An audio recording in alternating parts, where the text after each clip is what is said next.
Alright, welcome back to another stream. We are back in X-Plane 11 today, and we're going to do a short flight from Port Elizabeth, from PE, across to Durban, both on the east coast, I guess, of South Africa. Durban more so than Port Elizabeth. But yeah, I'm flying for SAFAir, which is actually one of my favorite airlines in South Africa, in the ZIBO 737 again, which has been giving me a couple of issues over the last couple of days. So let's hope it works properly. For some reason, the last couple of flights that I did, about half an hour, 40 minutes into the flight, like the whole screen just goes black. So we can only hope, but let's see how it goes. Hey K-Sizzle, keen for tonight's stream, so am I. Keen to get back into the flying. We did a bit of Call of the Wild the other night, but now it's time to jump back in the 737. So let's go, and hopefully my views are still working after the update, which is good. Right, let's get everything set up. So I have made a mistake and not got my checklist. It's actually behind my lights and stuff there, which is not great. Let me actually quickly go and get that.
So obviously, with the way things go, there's 3 checklists that are like the same format.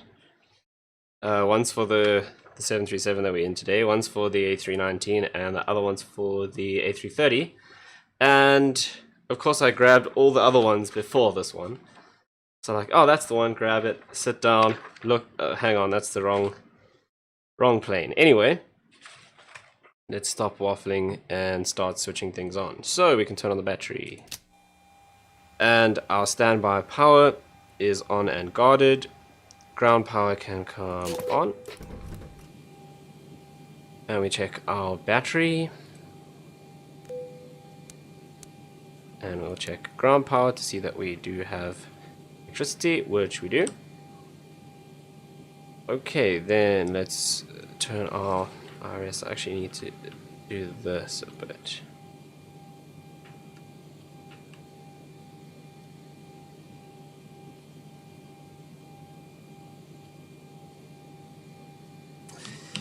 There we go, just fix our view a bit, and we can put both of those to nav position. Okay, cabin and utility power is on, so is the in-flight entertainment and passenger seat power, which I don't think there is any on SAFAir in any case, but we'll make sure that's on anyway. Alright, emergency lights armed. Exterior lights, we'll put our nav lights on steady. Anti-collision light must be off, which it is. Window heat can stay off because it's hot as hell. IRS and aircraft position, let's put that in. Okay, so we have a nav data update, which I must do after the stream. But we can come in here, grab our GPS position. Let's put that in the IRS position. Right, probe heat, as required, we'll turn that on before we taxi. Anti-ice, definitely not required. Engine hydraulic pumps, those are both on. Electric hydraulic pumps are both off. Fuel pumps, they are off. Trim air can come on. Isolation valve open. Recirc fans both on. Engine bleeds are on. Then time to load up the fuel before we start our APU. So that's not where that view is supposed to go. Remember I said all my views are working? Not that one apparently. Okay, so let's just go in here, and I think I did export this flight, so there we go, that's today. Awesome, so fuel on board today, we'll do 7.2. Is this going to all be in pounds? No, it's not. Awesome, so we'll just do 7.2. We've actually got almost 13,000 kgs on board. Maybe we'll just leave it like that. We're not going to take fuel out, that's fine. So we'll put in 12,994 just so that that doesn't get confused. Okay, payload. This is the one that becomes a bit of trial and error. So SAFAir I think have the maximum config, so we're going to go for that. And let's have a look back at our briefing and see we have 172 on board today. We can start that, not that one, this one. Right, so we'll go here and we'll say 172 passengers, put that on. Now our zero fuel weight is currently 46 point, why did that just change so much? 51.3. I wonder if that was loading all the passengers. Interesting. Okay, zero fuel weight 58.0, and we're supposed to be 59.6, so we need to add in a little bit of cargo.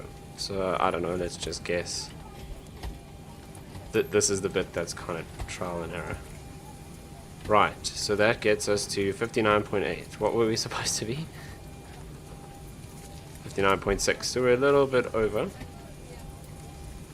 So we can come back and let's just do 1,000 here. 59.575, that's close enough. Right, that's perfect. Okay, now we should actually tell PACX to start boarding. I still can't get PACX to work, you know, displaying over explain.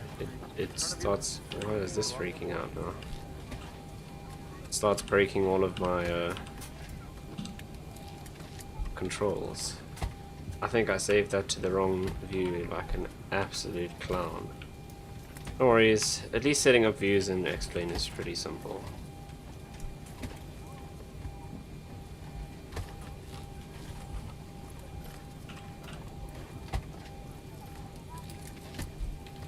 Okay, let's do that. I like to set mine up just so I can click on that left-hand autopilot button without having to change my view. Okay, let's save that.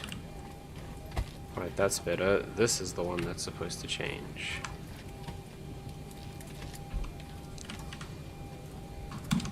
Perfect. Right. Oh yes, PACX, we were trying to tell them.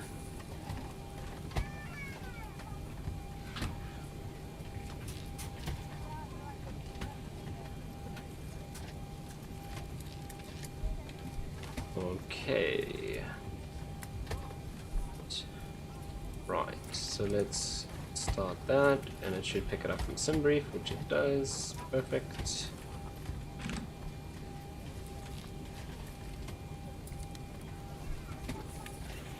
Cool, so our passengers are now boarding the aircraft.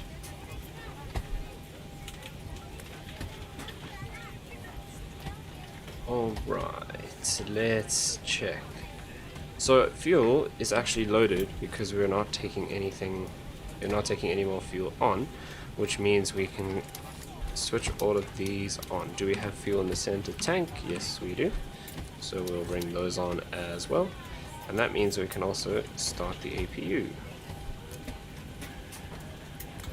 Right.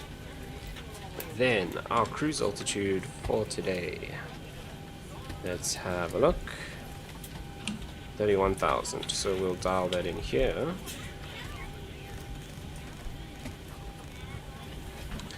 Then, if I go here, okay, so we do have ATIS there, but not airport information. So I'm gonna have to have a look in Active Sky. Let's go to Durban.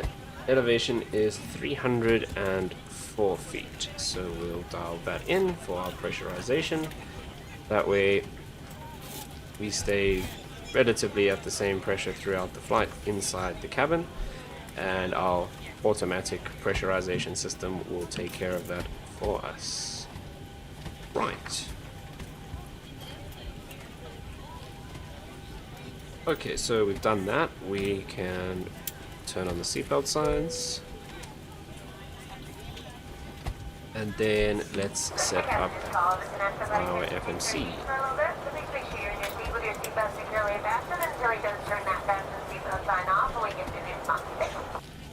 Okay, so we're at Port Elizabeth.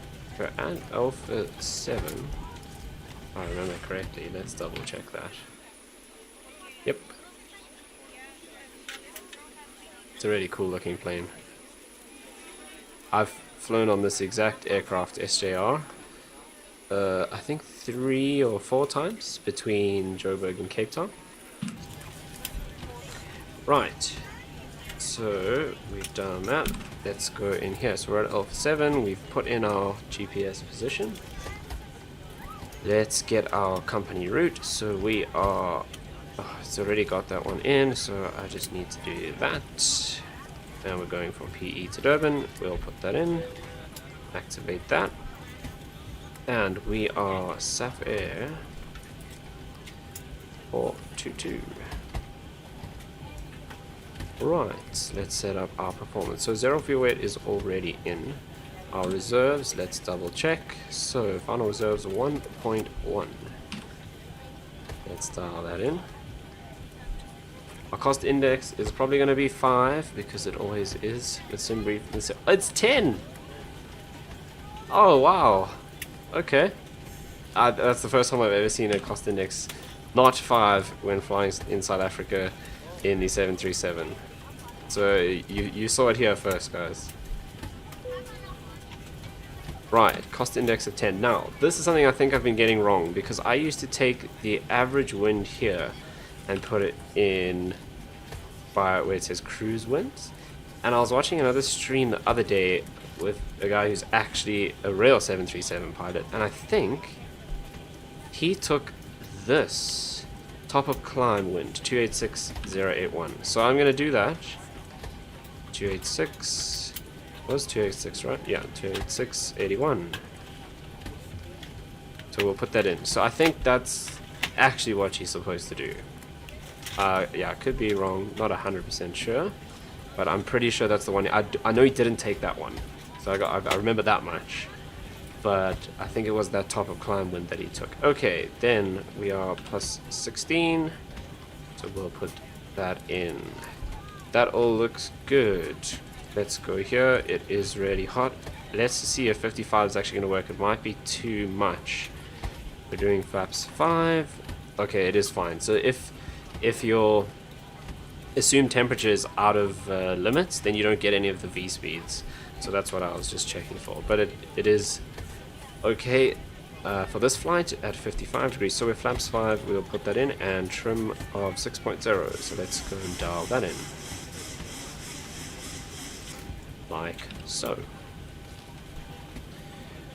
Okay. That all looks good. Right. Let's go and double check. Oh, we need to set the altimeter. So let's not go there. Let's come down here. and go 122.0. Foxtrot Alpha Papa Echo Airport information Charlie 1400 Zulu weather wind 270 at 19er visibility 10,000 sky conditions few clouds at 2,500 temperature 20 dew point 15 QNH 1012 advise on initial contact. Okay, so we have information Charlie 1012 is our QNH. The fact that that was the wrong altimeter setting means I need to come here and double check these settings after the update. That's right. Okay, these aren't supposed to pulse and they're supposed to be the old school halogen lights. That can all stay default, that's fine. That needs to turn on, otherwise we won't be able to steer on the ground. That must also come on, otherwise if we touch the throttle with the auto throttle on it freaks out. That's all fine, and that's cool. Realism, that's perfect. Visual effects, we put the rain on to ski. Passengers, we can show them so we can go look at all the weird people in the back during the flight. General, that's correct. Huh, so why was that wrong? That's interesting. Right, otherwise that all looks fine, but we do want these syncs to be on. Right. Okay, so we've done altimeter. And we have started the APU, so we can actually switch over here to the APU, turn that off, which I don't think you actually have to click, but it's a force of habit. Turn on the APU bleed so we can get some air to the passengers at the back. Right, oh, and then double check up here. This switches from ground to APU and make sure that we actually have the electric over there, which we do. Okay, flight directors can come on. Both set. Auto throttle should be off, which it is. Right, let's now set up for our departure. So we can accept these guys. Now, we are departing off of... Okay, runway 8 and we're going direct to Etiquette. There aren't any SIDs anyway. Okay, so that is set. So we'll kind of just vector ourselves after the departure, because obviously if you had real world air traffic control, they'll give you vectors and get you on your way to that first waypoint. But we are going to do our own vectoring, and then at King Sharka we are landing runway 24, Dancer 1 Bravo. So let's go in here, ILS 24, Dancer 1 Bravo. Perfect. Let's check here to make sure that we don't have any problems, which we do not. Right. Okay, we can now set this. So let's come to our takeoff speeds. V2151. So we'll dial that in over here. We're going up to 31,000. And we can... Oh, that's not going to let us do it because we don't have a SID. So that's fine. We'll sort that out once we are on the way. Okay. Altitude set to cruise altitude. That is checked. Fuel flow switch. We need to reset. And I like to put that down to fuel used so we can see how much we've used. Okay, minimums should be set to radio, which it is. Landing gear lever down, speed brake lever up. And the thrust levers must be all the way back, which they are, and engine start levers cut off. All checked. Okay, then the yaw damper, once the IRS is aligned, which it is, that can come on. And passengers board. Okay, that's happening. So now we just have to wait for the passengers to be be on board. Right, then we are ready for pushback. So while that's happening, let's actually ask our cabin crew in PACX what's taking so long. We're still so boarding. Let us know if you need still anything. 13 minutes left to board. Jeez, okay. Right, what are we going to talk about for 13 minutes? Let me just make sure I haven't missed anything, which I have not. So now we kind of just get to chill. We can take a look outside. So this is the NMG,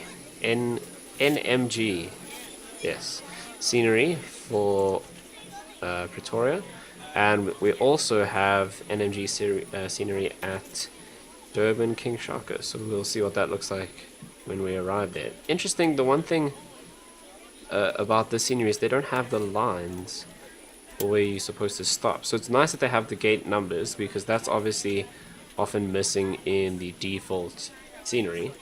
So I never know which gate to turn into unless you're actually looking at the chart. But it's weird that they don't have the stop lines, so you don't really know how far to go. And here in PE, however, this actually could be real, is that there are no jetways. But because it's a Hello, small ladies airport... and gentlemen, I would love to welcome you aboard our flight.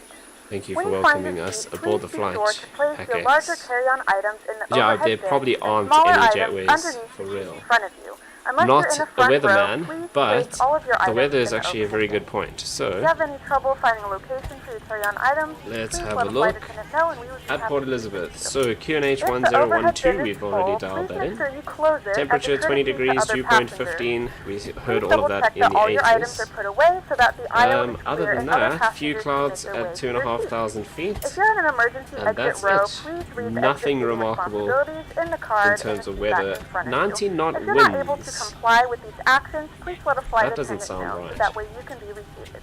Now's the Why? time to get out any last-minute text Why messages American if you need accent to, on the but flight we ask attendant? that once we depart Because from the the gate, you put away software was any made in laptops America. or tablets. Thank you, So and welcome obviously aboard. they did the recordings that are unplayable. Actually, you can load your own recordings. So if we book a studio and go record a South African doing all the voice lines, we can load that in. How about that? You just have to find someone to say all of those lines and sound like a flight attendant.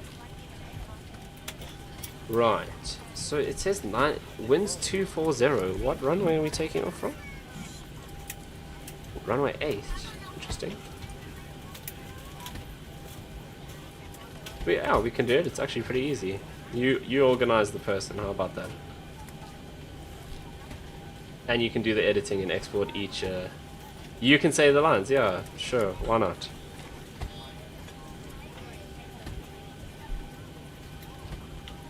And you can do the editor. It'll be like the GPS project all over again. You have to export each file with its own thing as a Volvis file.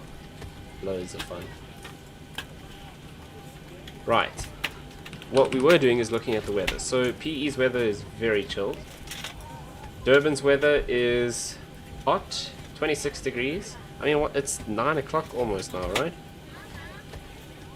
If I can work my phone. 8:30. It's 26 degrees still in Durban. No clouds whatsoever at all. Awesome. So the weather is literally non-existent. We've got a little bit of wind in Durban. Other than that, nothing remarkable at all. So it's going to be a pretty chilled flight by the looks of things. Right, let's go and put this in so long. That's the wrong way.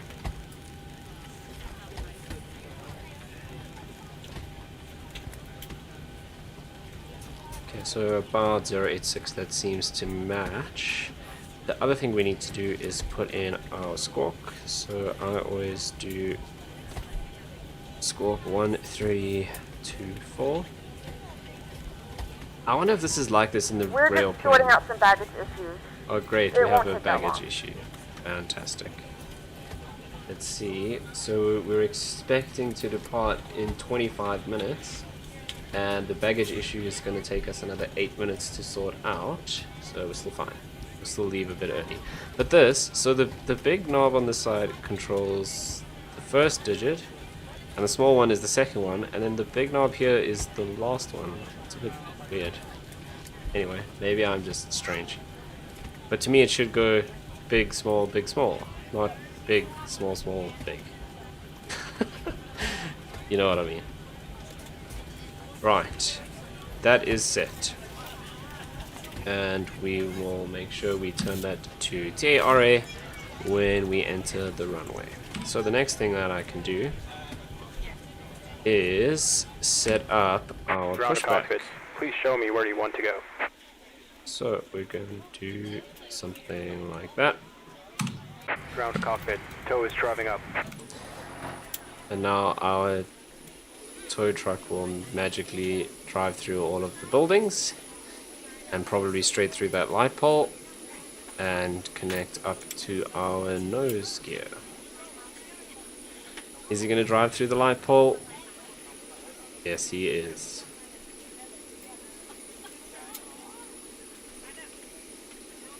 But we'll just ignore that. Okay, the other thing we can do is probably close the baggage doors soon. So they should be done with that. So let's do that. Doors and close the baggage doors.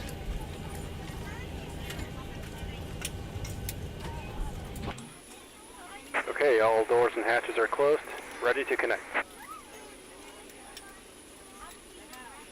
Cool, so he's gonna slide underneath our front wheel and lift us up, actually. Which I don't think we have tugs like this in South Africa. I've never seen one of these in South Africa. We've got the ones with the tow bar, which just connects on at the front and then obviously pushes the plane back.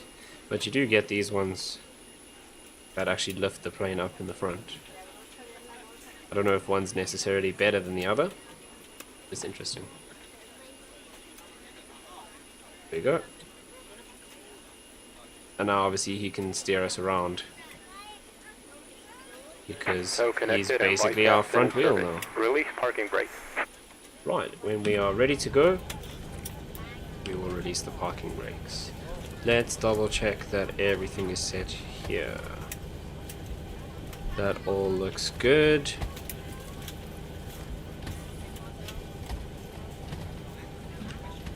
Perfect.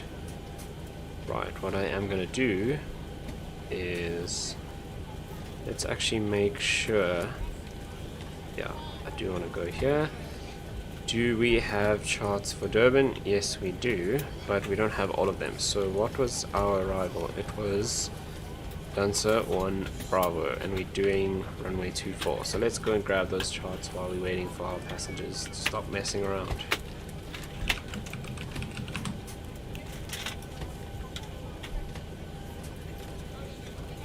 Okay, so we've got that. That's 1 Alpha. Here we go, Dancer 1 Bravo, and we also need just the normal ILS chart for runway 24, which is those two, because I don't know which one we're doing. I'll check that now. Okay, so let's put that in charts, and Berlin King Sharker, this one as well. And that one. I know you can't see what I'm doing, but anyway. Right, so now I've come back here. And we just go up and back in there. We should see all of them. Cool. So, which ILS arrival or ILS approach did I actually choose? Why am I looking there? Let's go here. So we chose ILS Yankee. So that's this one. Cool. Alright, so that's all ready to go. But I am going to keep this up throughout the flight. I mean, I guess in real life you'd probably read through all of this stuff. And then here we'd actually fill this in. Space for the ATIS. Let's see what you'd write down. So, we are scheduled to depart at 8:15 local time. That's not going to happen. That's because I did this briefing quite a while before the stream, so those times are a bit off. and information about all of our waypoints along the way.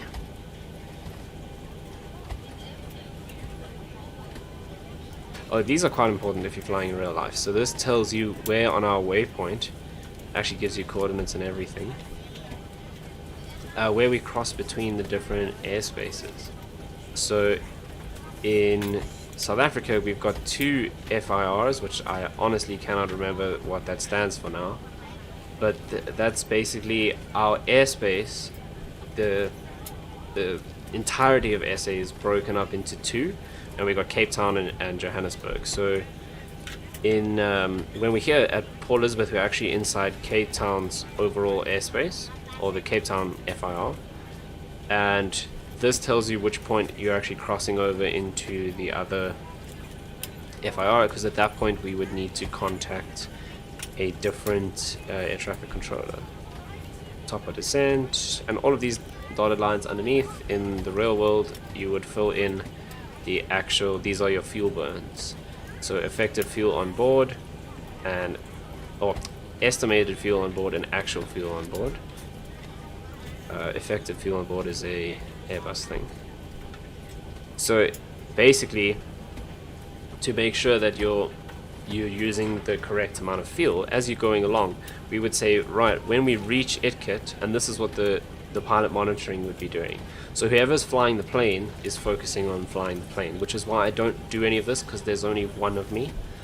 If there was a second person, whoever's flying the plane make sure the plane is doing what it's supposed to, but the second person is monitoring all this. So we would that person would make sure at ITKIT we are predicting to have 6.2 tons of fuel on board. Now this would have changed because I actually didn't start with the 7 tons or whatever they asked for, because we already had 13 tons on board, so we would have updated this in the software.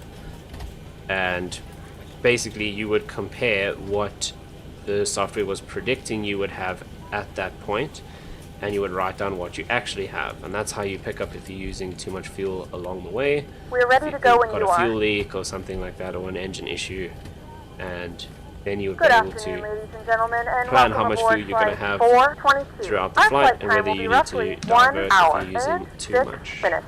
Now that the Right, cabin door is but we are closed, please actually make ready sure to that all go. devices are in airplane mode and So, your large devices are now shut down and stowed. Clear left. Please fasten your seatbelt and make sure that all tray tables Clear right. and seat backs are in a full Okay, upright and locked so position for departure. Let's Cabin go crew, through prepare our cabin for departure. pushback checklist. Beacon can come on to let the ground crew know we are ready to push back. Okay, that's it. We can arm the auto throttle and release the parking brake, and he will go ahead and push us back. Starting pushback, and you may start engines. Right, so we have clearance to start the engines. Double check that there's nothing in the that just totally drove through there. Right, so let's go ahead and we'll start the left engine first because it's on the outside. I don't know if that's an actual rule, but I've always... Why are we stopping? Ladies and gentlemen, please direct your But I've always done attention to that, the which flight means I attendants must as have they heard it demonstrate somewhere, the safety features of our aircraft. but I don't know if that's an You will actual notice a light rule. illuminated above your seat. When this light is illuminated, Okay, please fasten your seatbelt we're below looking and tighten for across your lap. 18 there, To which we fasten, already insert have, the so metal we'll fittings introduce into the one fuel. another and tighten by pulling on the loose end of the strap. To release your seatbelt, lift the upper portion of the buckle. We suggest that you keep your seatbelt fastened throughout the flight as we may experience unexpected turbulence. There are several emergency exits on this aircraft. Please take a few moments now to locate your nearest exit. In some cases, your nearest exit may be behind you. If we need to And we'll evacuate wait the for this aircraft, floor switch level to lighting will snap guide you back to towards the auto. exit. In the event of a decompression, that, an and oxygen then we mask will will start drop the in next front one. of you. To start the flow of oxygen, pull the mask towards you. Place it firmly over your nose and mouth, secure the elastic band behind your head, tighten And the we straps got if our necessary, N2. and breathe normally. Now the Although value the that bag you does not introduce the inflate, fuel, oxygen every is single flowing thing to the I've read mask. is different. If you're I've traveling always with a child or done someone who 18, requires assistance, secure your mask on first and but like then even on this assist others. checklist it says Keep your mask on 25, until a member of the crew advises you it but is from safe what to I remove understand it. that's actually In a the unlikely company event of specific a thing, water so the landing, airline that a you life fly vest for is will actually located in a specify pouch under your seat or between what the point armrests.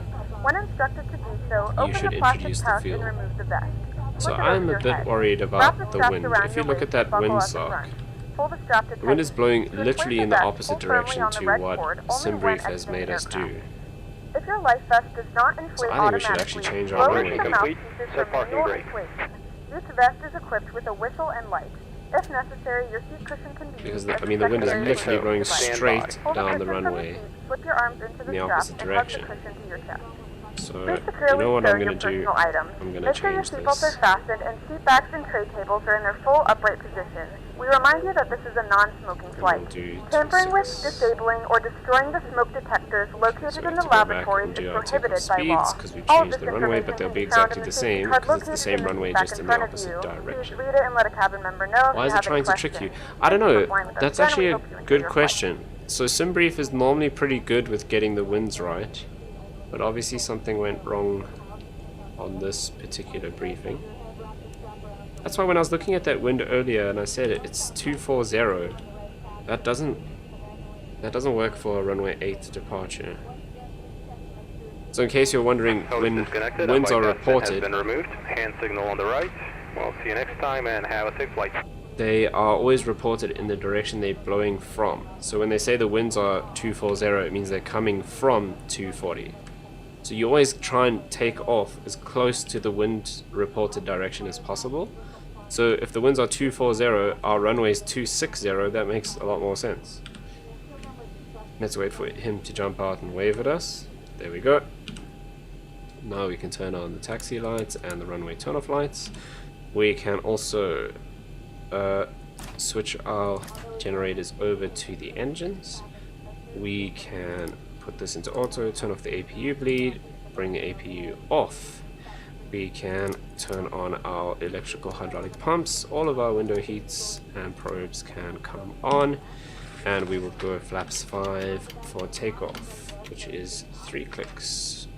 Auto brakes, RTO. Check that we are clear. We're actually going to turn around and go the other way. So that pushback, not perfect, but it's okay. Do you trust the thing or trust the sock in the game? No, the wind socks in the game are generally right. So I've got a third-party app called Active Sky that does the weather. So it actually puts the weather, it takes real-world weather and injects it into the sim, and the wind socks follow that. So even if it's not 100% accurate to real life, the wind sock will be accurate to what's happening in the game. So obviously that's what's going to be affecting my plane. So I'll follow the windsock and the ATIS. So the briefing when I do this, if we jump over here and they give us the weather. Foxtrot, Alpha, Papa, Echo, airport information, Delta 1400, Zulu, weather, wind 270 at 19, visibility. See, so 10,000, he's reporting sky wind condition. 270 at 19, but I know what that is. So he's giving the true direction or the true bearing of the wind. So 240 is the magnetic, and 270 would be the true heading of the wind. So yeah, definitely runway 26 is going to be better in this situation, which is why we are going down this way instead of doing what the sim brief asked us to do. Also, when I did the briefing, it was about an hour and a half ago. I don't know how plausible it is for the wind to literally turn 180 degrees within about an hour, especially if it's blowing at 19 knots, but I mean it's obviously possible. So that could be another thing. Maybe when I did the briefing, the wind, they generally work on predicted figures as well. So when I do the briefing, I put in that I'm departing in an hour's time. So maybe at that stage they thought the wind was at this time still going to be coming from the other direction, and then it moved, and I just messed up significantly. I'm talking too much. I was supposed to turn at the other taxiway. Whoops. Okay, we've now gone into the little cargo area where 737s are not supposed to go. So if I had a co-pilot, they would have been shouting at me to take that turn. That's what they're there for. But also I wouldn't be replying to comments in real life. So we're going to do another 180, just busting donuts in the 737 today. Whoops. I'll just edit this out of the video, no one will ever know it happened. Luckily planes can pretty much turn on their own axis, which is awesome.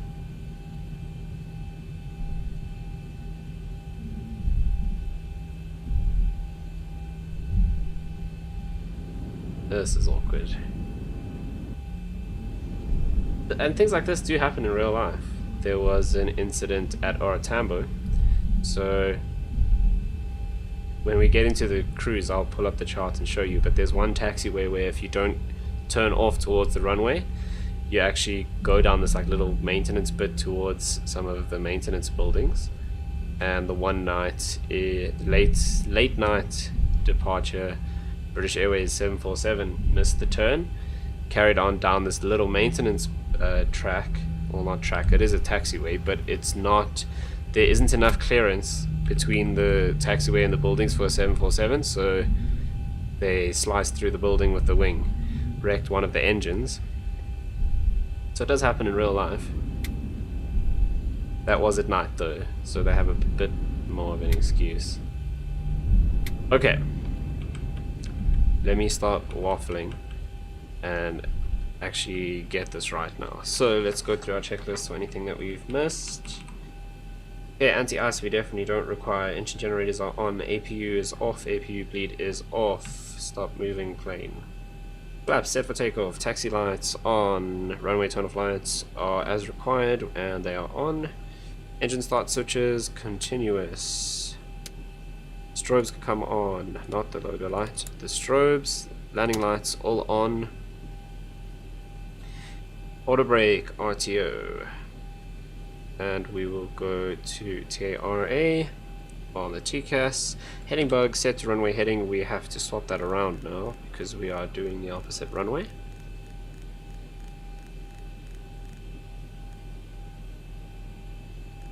Like so. Okay, VNAV and LNAV. We can't engage LNAV yet because we don't have anything in front of us. We'll sort that out on the way. Lower ECAM blank. Right, that's it. So let's now enter the runway. Okay, so once we've lined up with the runway, we will turn on the clock. We will go engines 40% N1 and then release the parking brake, which we won't actually use the parking brake, we'll just use the foot brakes. But we will release the brakes and then we will go toga. So this turn is something I need to get right as well. So you kind of go just over and then you do like a 90-degree turn to line up with the runway so that you use as much runway as possible. So PE, pretty short runway as well, small airport. So it makes sense to do that here. Right, so please stop. Thank you. Okay, so timer on, engines 40% N1. Release the brakes. Engines are stable. Engage toga. And we will follow our B procedure. So SV's alive. 80 knots. 80 knots.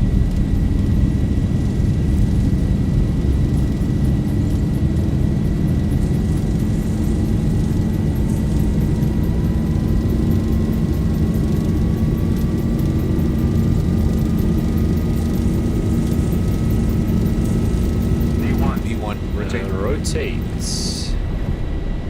Positive rate. Positive rate, gear up.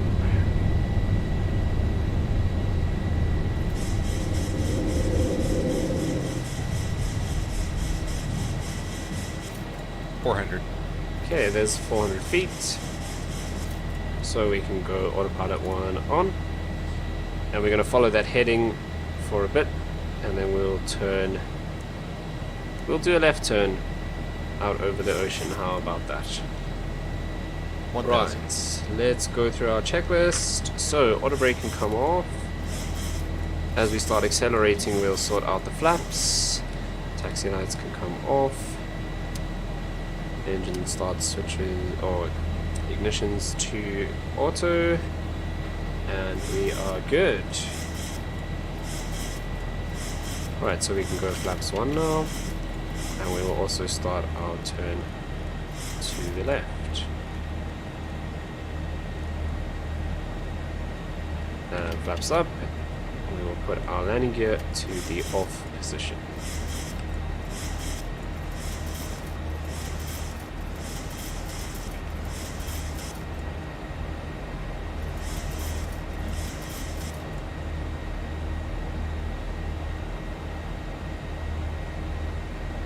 Alright, that all looks good.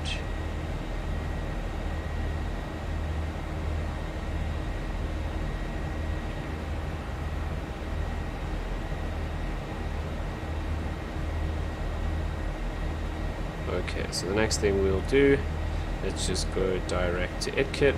We'll accept that. And now we can turn on LNAV and we will turn out back over the land to follow our route to Durban.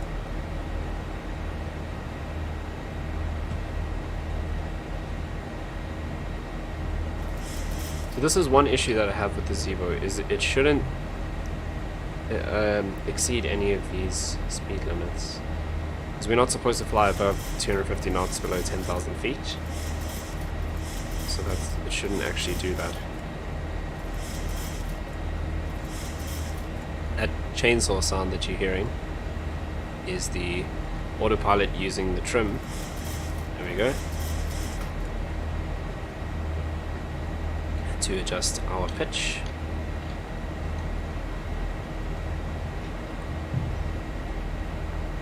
Okay, there is our transition altitude, so we will set standard.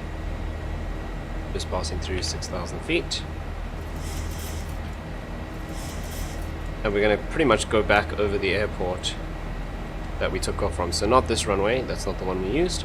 We took off in that direction.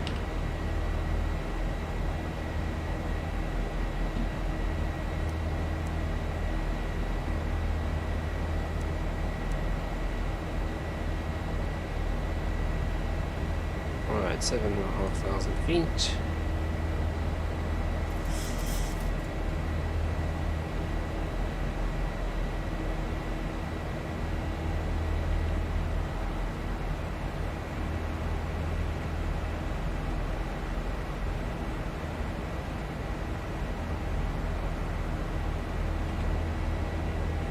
Okay. So, climb checklist. Flaps are up.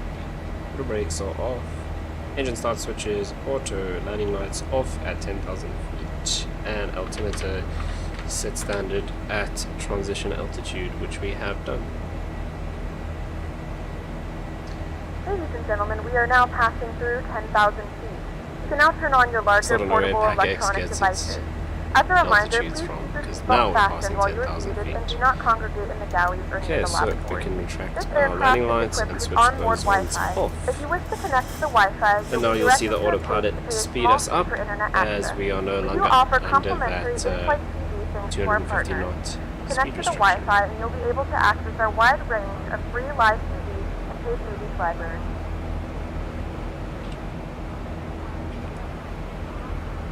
So a couple of scattered clouds, nothing too serious. One of these days we're gonna fly into a big storm on the stream. I can just see that coming, which will be interesting.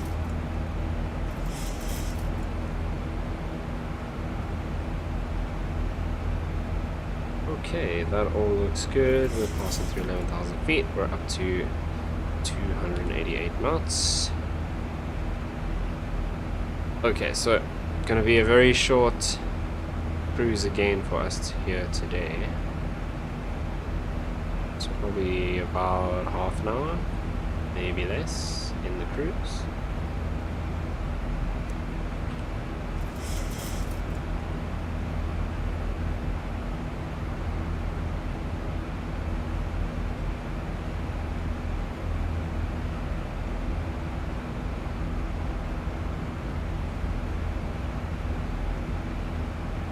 And it is, like you can see there, we're going to land at, we're predicting Durban with 10 tons of fuel still on board.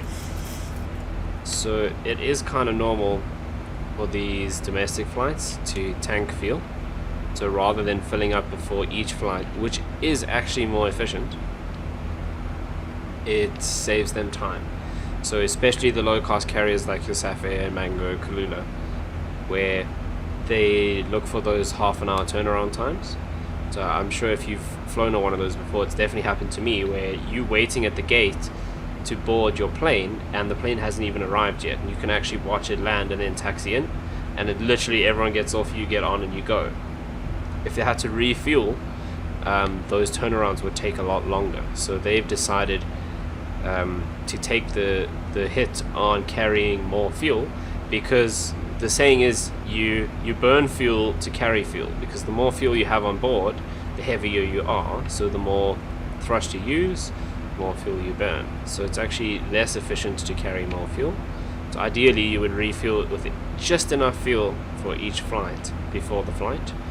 But we are tanking today, which means we could probably fly all the way back to Joburg again without filling up as well, which we might actually do. We'll see how it goes.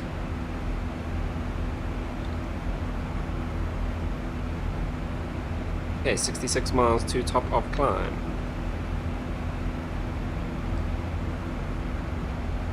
Yeah, let's compare so I want to see how accurate.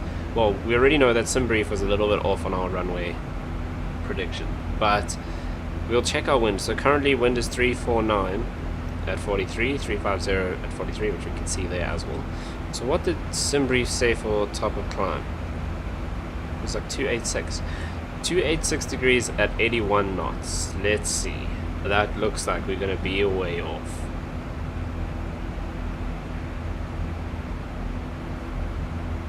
So we'll see at our top of climb.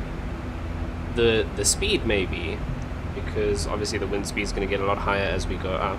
So we are at 43 knots speed, but the 286, I don't know if that's going to happen. Mind you, we're still going up almost, you know, well, we're going up about 11,000, 12,000 feet. There can be a significant shift in the winds going up that distance. So it is possible, but it looks quite unlikely at this point.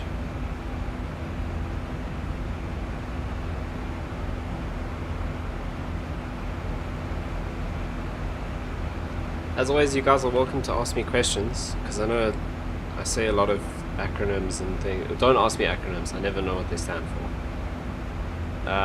Didn't we have this discussion last time? An acronym, what's the other one?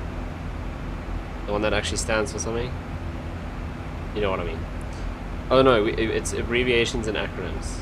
That we had this discussion last time. But I say all these acronyms, if you don't know what any of them mean, if you want me to explain. Most of the acronyms, I don't know what they stand for, I'll be honest. Some of them I do. But you're more than welcome to ask questions, and I will do my best to explain what I do know. Bear in mind, I am not a real pilot. Yeah, acronyms and abbreviations. We had this discussion on one of the previous streams. Yeah, I'm not a real pilot, so all of the stuff that I do know, I've kind of just learned over the years by doing this and watching other people and asking people who are real pilots. But I will do my best, because especially when I'm going through the checklist, you tend to kind of just rattle off all sorts of different abbreviations and stuff. So feel free to ask questions. And of course, anything that you see in the plane, if I'm clicking on something or doing something and you don't know what it is, feel free to ask. What we should actually do is match this heading to our current heading, just in case the autopilot decides to freak out. We can, well, if the LNAV decides to freak out, then we can just quickly hit the heading select and we won't veer wildly off course, we'll just carry on in the same direction. What we should actually do is just say hello to the passengers, which we can barely hear anyway, because it plays out on the other side.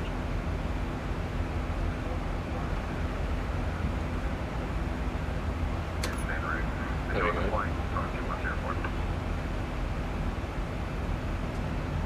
It is kind of weird that they all sit in the same places every time.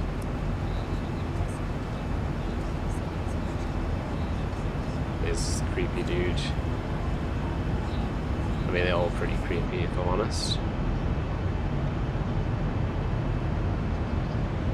Just go sit on your lap for a bit so we can look at the wings. So SJR is the Safair with the Springbok livery, so that's why we've got the little Springbok on the winglets.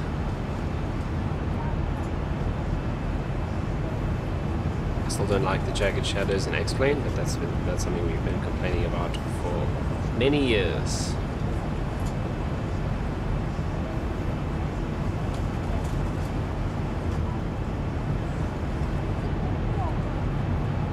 Something severely wrong with your neck.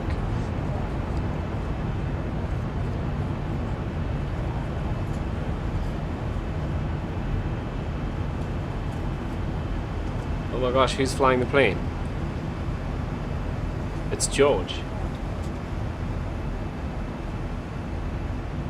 George is the nickname for the autopilot. I think it's George. Pretty sure it's George. Just lock them out. See, nothing bad happened.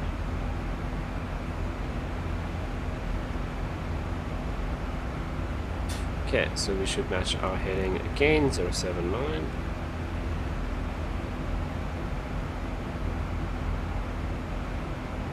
Salt is actually an eccentric billionaire flying planes full of blow-up dolls. Sounds about right. Except for the billionaire part. And the plane. And the blow-up dolls.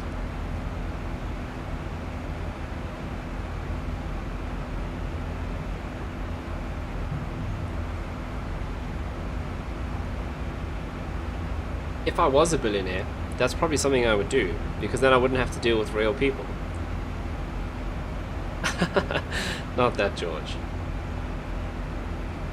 But imagine that, like if you wanted to fly an airliner, but I don't want to deal with people losing their bags, fighting, not wearing masks, smoking in the bathrooms. I don't want to deal with that, so I could just fly a plane full of dolls. It's actually quite a good idea.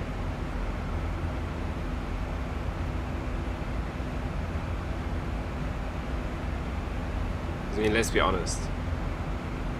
You meet some... That's interesting. Okay, we have a cabin altitude warning, so we should level off. Why?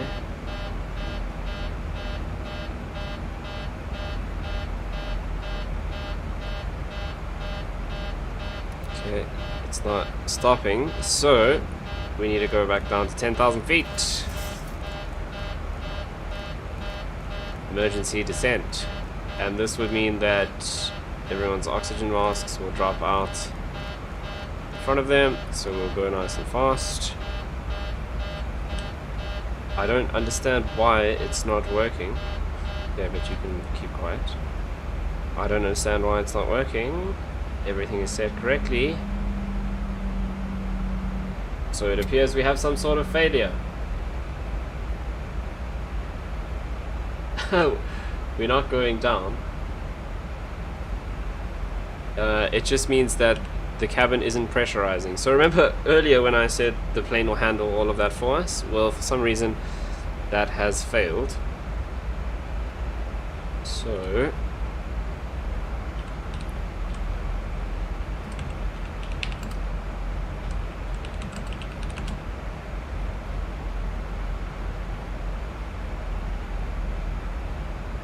I'm just trying to see.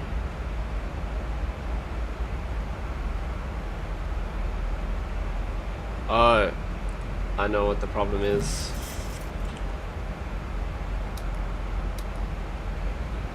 That needs to come to auto. So we will go down to 10,000 feet and let the cabin pressurize. Which it is doing. Whoops. You're so dramatic. You see, we have all these systems in place so that if something goes wrong, it tells us before we all die, and we can fix it. And in this case, it was just idiot pilot forgot to push flip 2 switches, and that's why we lost all our cabin pressure. But it's okay.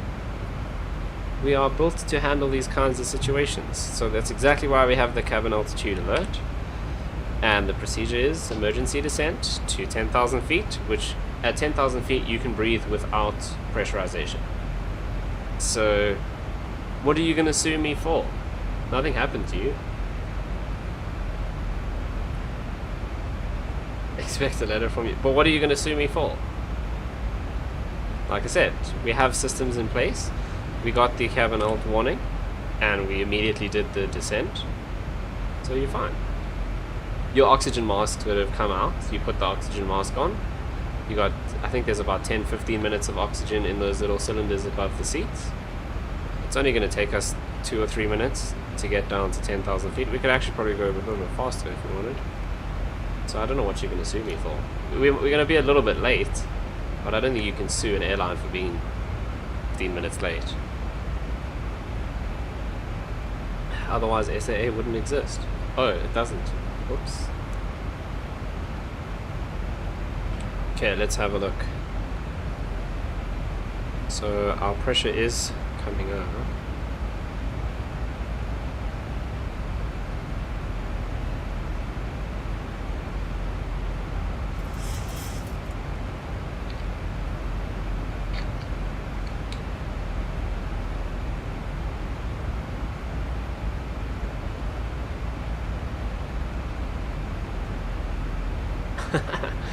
So yeah, you can try sue me, but I'm feeling pretty safe at this point. It does mean that we're gonna have to climb all the way up again, which is why we'll be a little bit late. So I think we should go ahead and let the passengers know that we ballsed up and we are very sorry. So delay, reason, pilot error is not on the list of reasons I can choose from. So I guess I'll just say technical issue, then they'll never know that it was my fault. And we'll say 20 minutes in SOS. I wonder if I can do an actual announcement over here. No. Oh well. See, we just say it was a technical error. It was technically a technical error because these switches were technically in the wrong place. Oh, that's not good. A little bit too keen on the descent there. Okay, our cabin alt warning is actually extinguished. So what we can do is level off.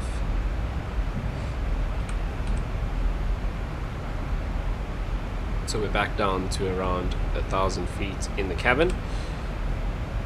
Let's go back up. 1,000 to go. Oh, not 1,000 to go. I'm busy scrolling, relax. So what were we cruising? 31,000 feet. Right. And we will now go back to climbing to 31,000 feet. Which I'm probably going to have to do like this. To start off with. See, we're fine. Everything's fine. We had a little bit of an altitude or cabin altitude issue. But now that the lights is extinguished means we're back at a safe level. That's going up quite a lot though.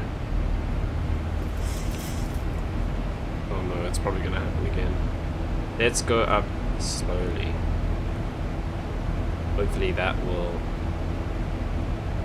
make sure it doesn't happen again.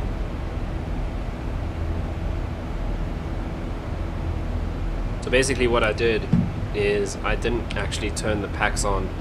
The aircon packs are what actually pump air into the cabin. So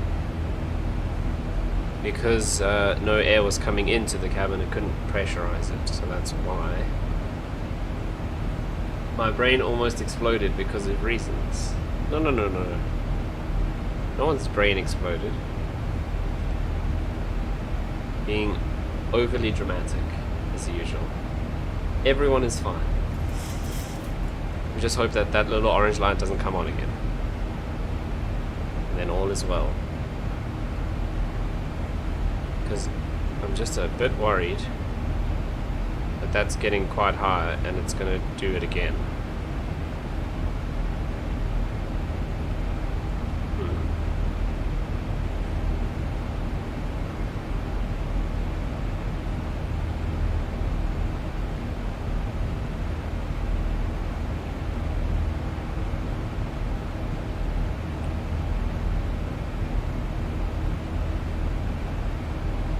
See, it's going up very slowly. So let's level off at 15,000 feet and see if it's going to keep pressurizing.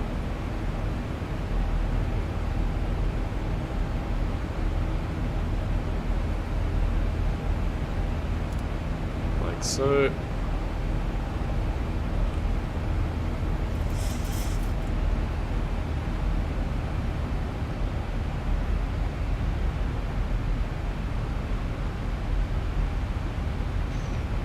I'm not dramatic, you're dramatic. I'm chilled. Everything's fine.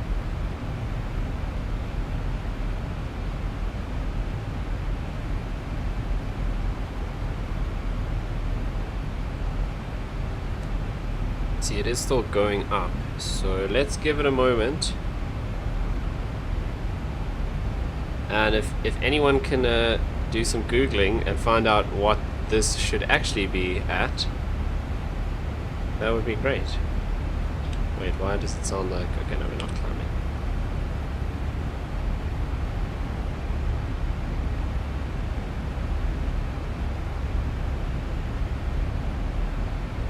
Let's see if I can find it on the Google machine.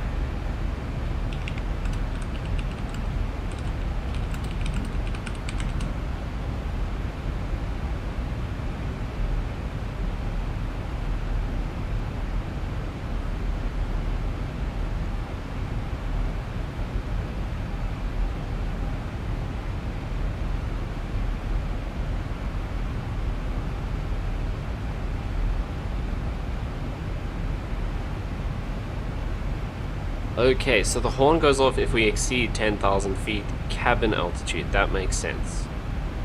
But what should we be at? Right, so not above 8,000 feet. Cool. Which means... oh, any of you, I don't mind who does it. Okay, so... as long as we don't go above 8,000 feet, we should be fine. It is climbing a lot, even though we've leveled off. You see, this is where a real pilot would know exactly what these things are telling him right now. Well, I haven't studied the pressurization system of the 737, so from what I've seen now, it shouldn't go above 8,000 feet, which makes perfect sense. And that range there is where we start getting that altitude horn. But this...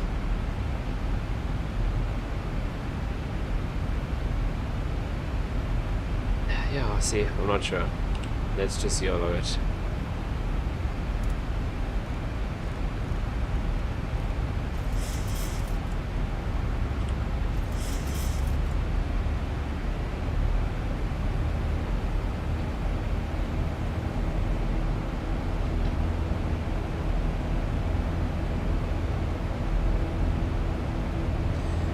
Keep reading.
Yeah, so from what I'm reading, the alarm goes off above 10k. So if this gets to up there, because obviously above 10,000 feet you can't breathe without oxygen, so that makes sense why it goes off.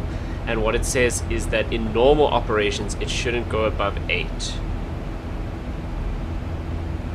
Now this is, see, now that's, I expected this to be on this side of the scale. That makes a lot more sense to me, because this means our cabin pressure is going up, which makes sense.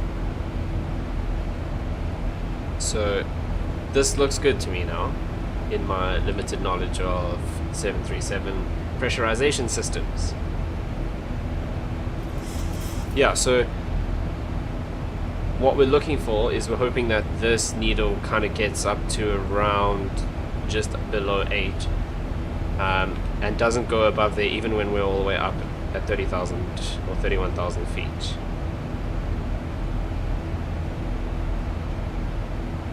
I mean, this has royally messed up our plans in terms of top of descents and all of that, but it's okay.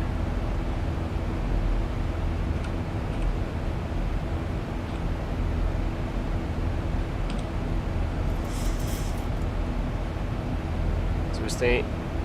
It's just me, has that come down? No, we're around 5. Okay, we're looking good. This actually happened to a Kalula aircraft a couple of years ago, last year. I remember they took off from, they were flying from Joburg to Durban, so we were flying from PE to Durban, but they had the same thing happen. I can't remember what the issue was. Why is this up? But they did the exact same thing, went down to 10,000 feet, sorted it out, and I think they landed back at Baratamba.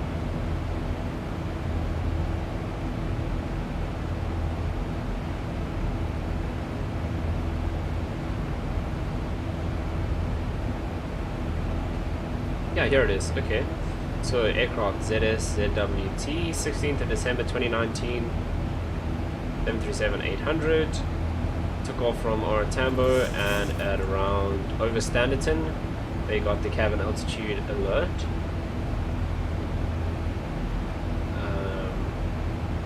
Alerts the flight crew, blah blah blah. The crew notified air traffic control, and they descended to flight level 100, which is 10,000 feet. Then they tried, hey, how cool is that? They did exactly what I did. They climbed to 1,500 feet to see if it was okay.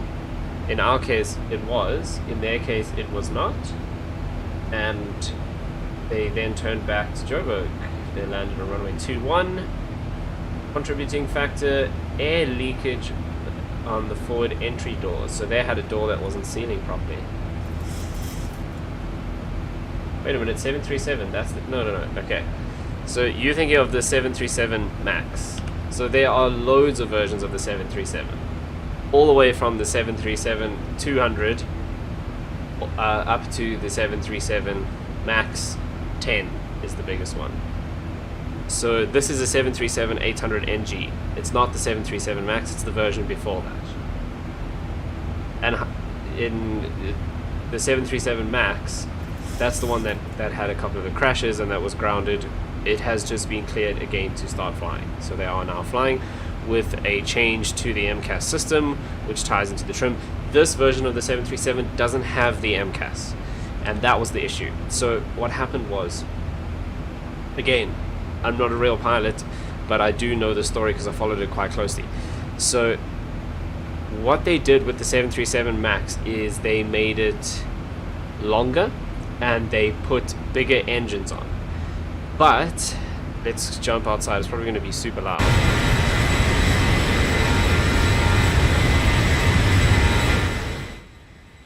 Okay, but they didn't move where the wings are and where the engines are. So they made the fuselage longer, but the engines stayed where they are. Now what happens is when you have bigger engines, they sit further forward, and so it shifted the center of gravity of the aircraft forward. And what happens is when your center of gravity changes, it makes it more difficult to control the airplane, especially on takeoff and landing. So because of the change in center of gravity, what they found could happen is when you were taking off or landing, you would get into a state where the trim was in such a position that it would make it impossible. Even if you pulled the column all the way back, you wouldn't be able to lift the nose of the aircraft. And obviously then you crash because there's nothing you can do. So they came up with the MCAS system, which again, I can't remember what it stands for. But what that was is it's an automated system that would kick in when it thought you were in a certain situation where the nose was trimmed too far down and to a level where you wouldn't be able to pull the nose back up, and the MCAS system would kick in and trim the nose back. What happened was they didn't train the pilots on this new system, so it seems like they kind of snuck it in without letting people know about it, because it was such a significant change that you would need to do simulator training on the aircraft, which means a huge expense for airlines. And one of the big selling points with the 737 MAX was that you could go from one of these straight onto the MAX without significant training. So you could read through some documents and not have to do actual training in the sim or in the aircraft. And now with this new system, if they had put this out there, they would have all had to do sim training for every single pilot, which is a huge expense, it's a lot of time, etc, etc. So they kind of snuck it in and hoped it would work, but there were a couple of situations where it failed and didn't work the way it was supposed to, and because the pilots didn't know about it, they didn't know what to do. They weren't sure how to handle it, and that's where the accidents came in, because all of a sudden this trim tab here just started trimming the nose forward, and got to the point where it was hectic. So there was lots of stuff going on to do with Boeing and the regulations and all of that, and that's why the aircraft was grounded, because the aviation authorities, the FAA in America and different ones all around the world, said, we're not having this fly until this gets sorted out and everyone knows how it works and you come up with a system that works properly. And that's happened. I mean, it's been a couple of years, it's been a long time. Maybe, is it 1 year, 2 years, something like that? But so now they've got the system working. The pilots know about this. They know how the system works. So it seems to be sorted, and the planes are now starting to go back into service, which is good. So that's kind of it's obviously it's a much longer story than just that, but that's the basic version of what happened. So you don't have to worry on this. This is a 737-800NG. It doesn't have the MCAS system. We don't have any of those doodads to worry about. Okay, we've leveled off at 27,000 feet for some reason. That's because just after NIBOP we need to start descending anyway, so I guess it doesn't really matter.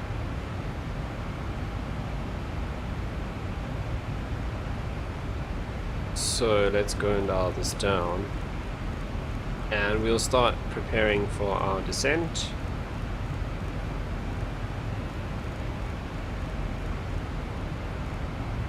So we'll go down to 3,000. So hundreds of people became not alive because Boeing didn't, pretty much. Not the 373, the 737. Yes. That's kind of what it boils down to. And also the fact that their MCAS system didn't really work the way it was supposed to. Because if it just worked and it never had an issue, no one would have even known about it, and it would have been fine. But the system failed, the pilots didn't know what to do with the system, and that's what happened. There was one flight, I can't remember which one, because I remember there was a Lion Air flight that crashed, and there was one in Africa, I think it was Kenya, that crashed. But there was another, I think it was another Lion Air flight where the pilot didn't actually know about the MCAS system, but he picked up that something had gone wrong with the trim, and he came down here, and I think it's both of these. Yeah. So he switched these off, which this one especially stops the autopilot from controlling the trim, and that was the one that didn't crash. So they had the same problem. Oh yes, no, I remember the story. So it was the Lion Air flight that crashed. On a flight before that with the same plane, they had the same issue where just after takeoff it started trimming the nose down, and that captain realized what was happening. He didn't know about the system, but he knew what was happening. He realized that there was an issue with the trim, and he turned that off, which stopped the MCAS system from trimming down. And then, because they never found any fault, that plane was put back into service, and a couple flights later the same thing happened, and that crew didn't realize the problem quick enough, and that was the crash that happened. So yeah, pretty hectic stuff.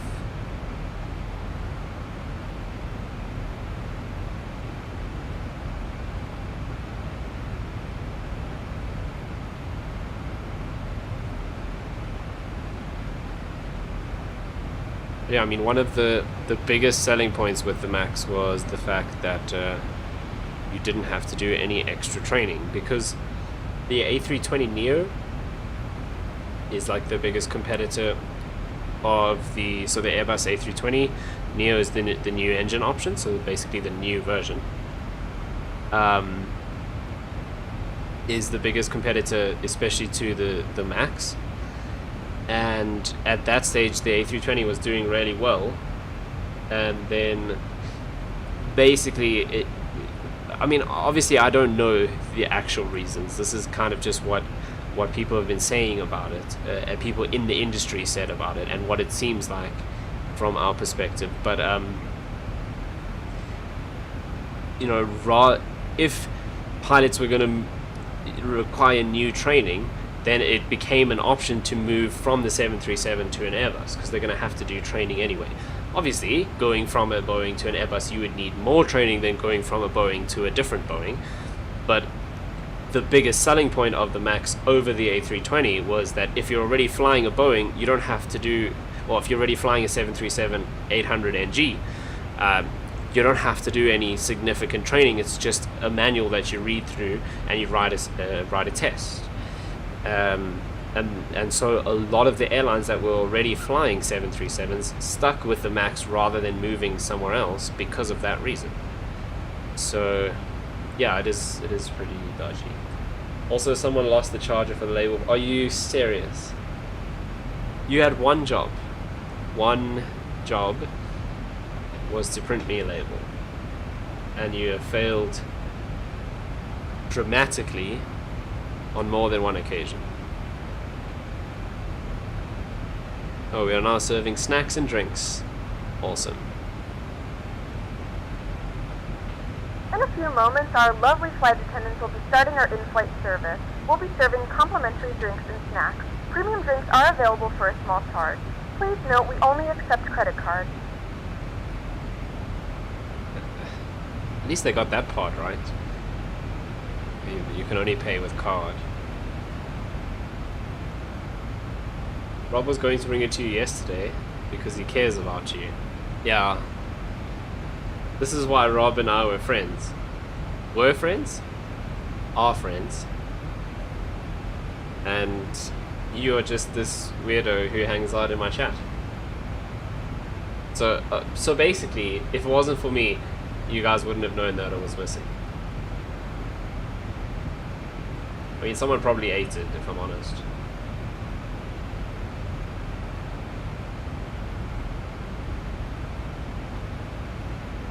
Maybe you ate it, and that's why you haven't done it the whole time, because you've been trying to think of an excuse to get out of people finding out that you ate the charger.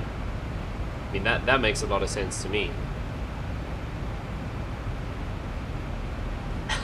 And you would have had one less thing to stress about. Just do a fault report. No one ever sees them.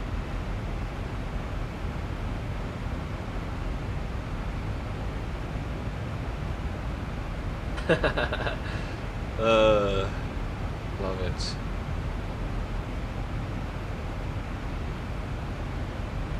Classic interns just eating the equipment.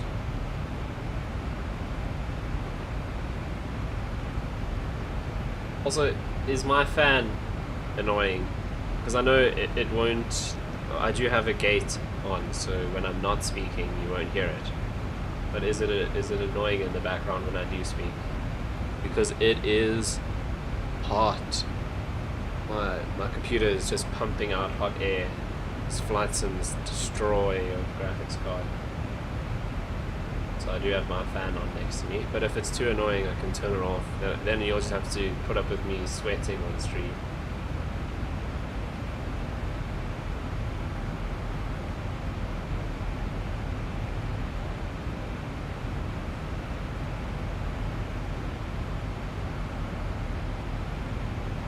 Very shiny. Oh, that's actually just this light here. My diffuser is closer than it should be. I can't hear over the wind noise in game. That's awesome. It's not... yeah. That's actually great. Perfect. Let's fix this diffuser. I need to get another stand for that F, the other stand from Jogo.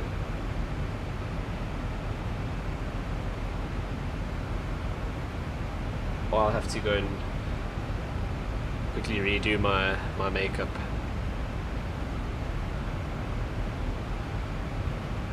I thought we would have started descending by now. Oh, not quite. We should be in a bit.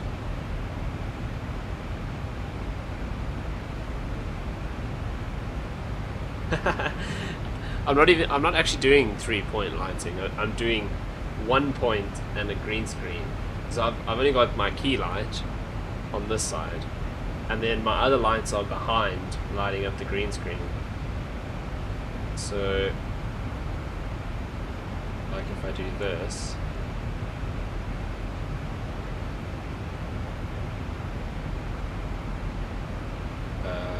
what was I trying to do? Oh yeah.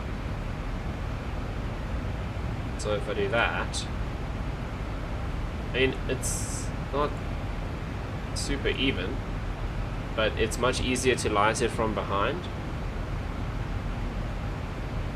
Because otherwise, if I don't have the lights behind, then the shadow that I have from the key light, which you can just barely see on the back there, that becomes too dark without the light behind, and then it shows up on the key and it doesn't work too well. So I'm doing 1 point lighting and a green screen.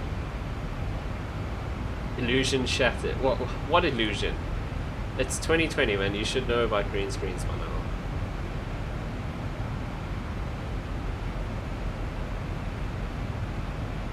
Like, what did you think was happening? Did you think I was invisible? Or my background was invisible?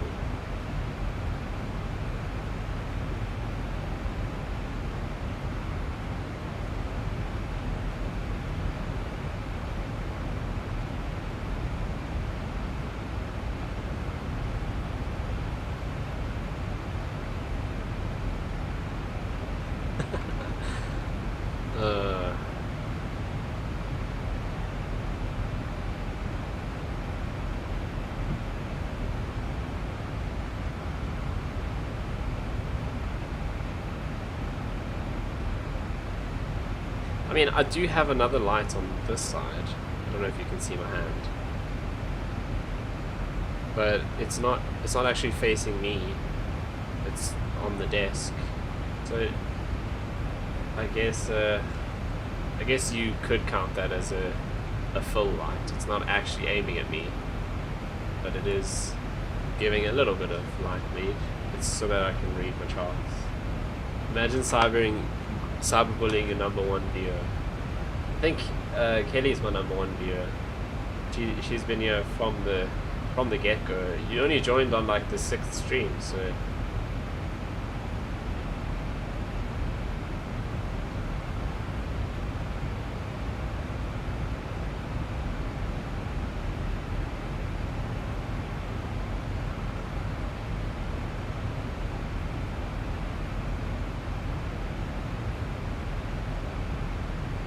Okay. Let us check. I didn't even turn on the music for this cruise because we were dealing with pressurization issues.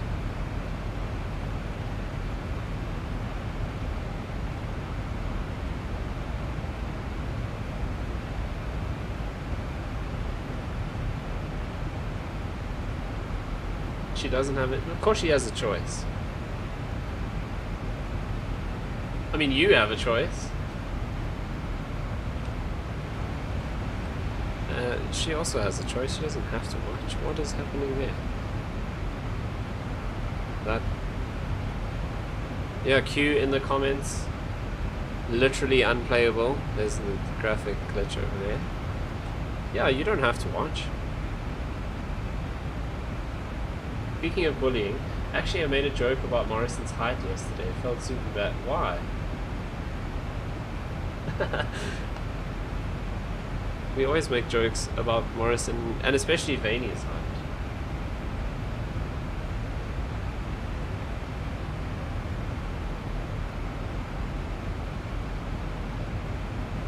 Literally unplayable. Yeah, that I have seen that glitch happen a couple of times, I won't lie. It's because once again everything in Flight Sim's a third party thing, so this photo scenery that's coming up over here, so there you can see the edge. That's a third party app that takes those images from Bing and stitches them together, so it's obviously just an issue with the stitching there. He was okay, he was standing next to RJ. I mean, they look like father and son. And I always appreciate your support. It's great. At least you and Jason are here. I mean, it could be worse. Like, yeah, so you have to use Bing because it's illegal to use Google.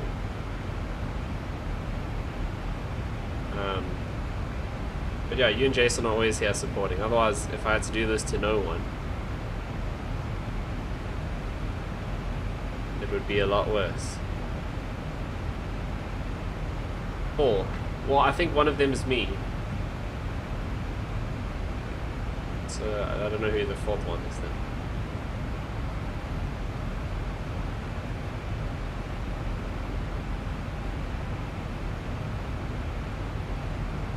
But I saw on tips for streaming that you don't call out those people that aren't commenting. So whoever that fourth person is, thank you for watching, but you don't have to say anything, it's fine.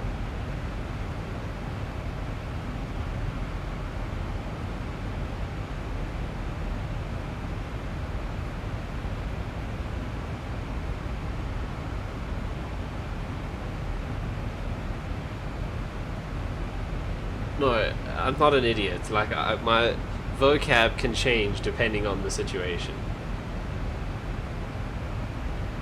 So, why would you... 4 viewers rednet doesn't make any sense. Also, I actually haven't done that whole rednet course. I still need to do that. I haven't even... I read through the stuff and I just didn't do the test even for level 1. Ugh, not rednet. Dante, that's what I'm talking about.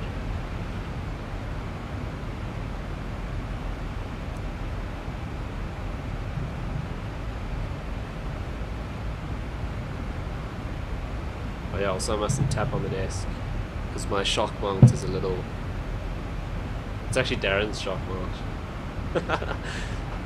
It doesn't suspend so nicely when I put the mic upside down. Not Dante certified, unsubbed. Yeah, but 210p certified instructor. So that surely counts for something. Mind you. Weren't you teaching Pro Tools the other day?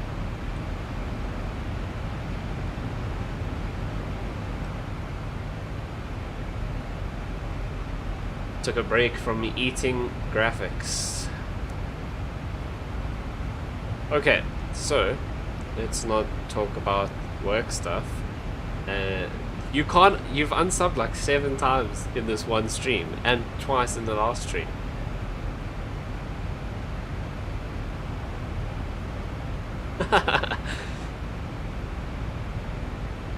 Also, that's not even how you spell it, his name.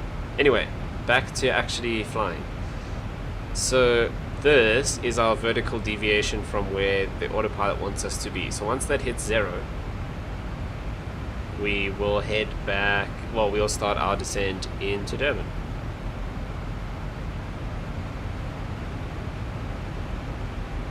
And there are the mountains. So now we're back into the photo scenery, so it looks a bit better. That's all the default scenery. Photo scenery looks, oh wow, this way looks very nice.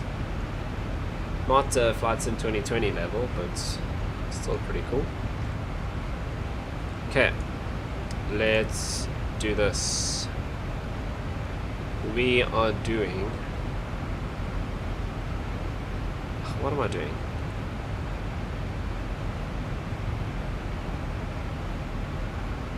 Button how to use charts. Okay, we are going here and we are doing this guy. So anything that we need to pay attention to? Not really. Pass done, so 250 knots or less. Below 250, that's in. Pass LE 007, 210 knots or less. Below 210, that's programmed in. On the localizer, maintain. Okay, so 180. You guys are going to help me remember this. 180 knots until 10 DME. And then 150 knots at 4 DME. Cool. So I'm actually going to put that here.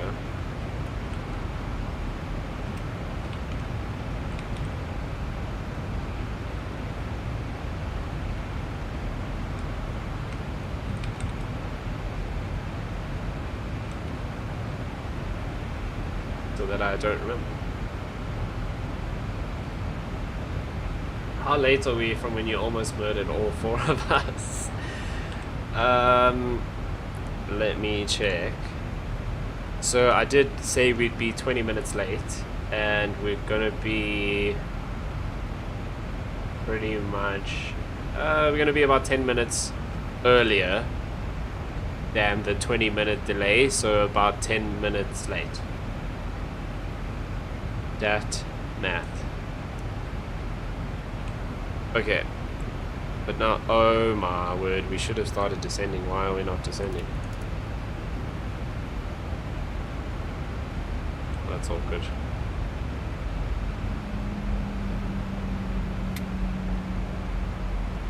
I'm going to miss my job interview. Soz. Okay. Set. This is quite cool. This is actual chart, so this is for real flying. So it says be careful that you don't mistake the toll gate lights on the N2, literally right by the threshold of runway 24. The toll gate looks a bit like the runway lights. I actually have that in there, which is pretty cool. Okay, so we're going to be at 5,000 at LE2 November 1. And we do our turn to intercept the localizer, which we will vector ourselves. Let's go here. We're going to do a flaps 30 landing. Our reference speed is 152. Let's put our speed brake on, and we'll do auto brakes level 2. What's an NM? An M is a nautical mile. So in it sounds kind of stupid because nautical is to do with like sea and shipping. But in aviation, they use nautical miles as a measure of distance. So not kilometers, not statute miles, nautical miles.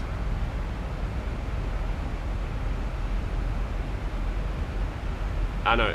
So a lot of the traditions in aviation actually come from shipping for some reason.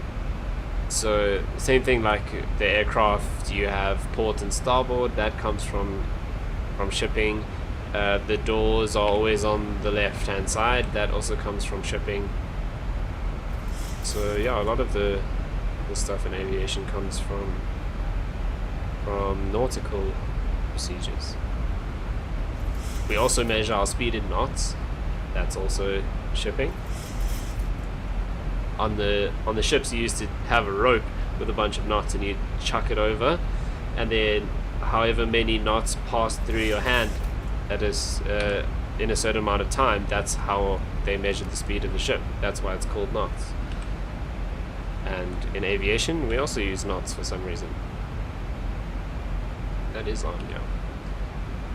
Okay, we want to do course 243 10970 on the frequency. So this is our nav, so 10970, and we'll put that in on both sides like so. And the course is 243. Let's actually go this way. I used to sail when I did scouts in the Eastern Cape. Yeah, so you know about knots.